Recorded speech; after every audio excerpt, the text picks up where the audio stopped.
to very much. On the phone with us now in somewhat of a different vein, but also very, very concerned about the young as we look out here in Times Square, is Professor Ted Rabb, the Princeton University professor who is the head of the National Council for History Education. Professor Rabb, can you hear me? I certainly can. I have one quick question for you, if you wouldn't mind, and thank you for your time. As we go into the next century, how do we communicate history to kids in an exciting way? There are tons of kids here today.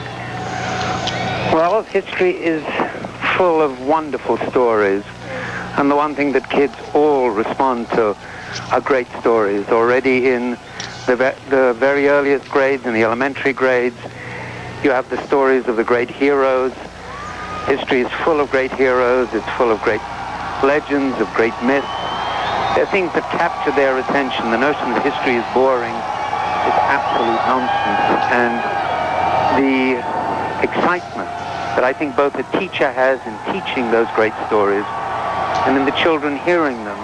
This is a wonderful moment, the Millennium. It's a landmark. The whole country is talking about history. I hope teachers all over the country will take advantage of it and bring history to their kids. In a phrase or two, do you have any one anticipation about the next century? The one great change of the 20th century has been speed. Speed in communication, speed in almost every area. And I have a suspicion that that acceleration is going to continue. And I hope we can keep the perspective of the past on what it is that we're doing in the future. Oh, how very interesting. The perspective of the past. Ted Rabb, professor of history at Princeton University, thank you for your time today.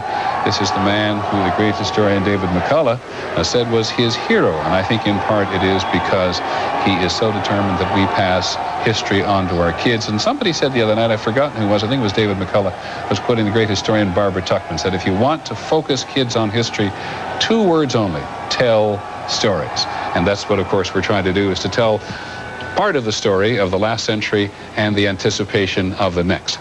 We're going to go away now from Times Square to your local station, wherever you live in the country, so they can bring you up to date on local news, but I hope you'll come back and spend the evening with us. I'm Peter Jennings in Times Square.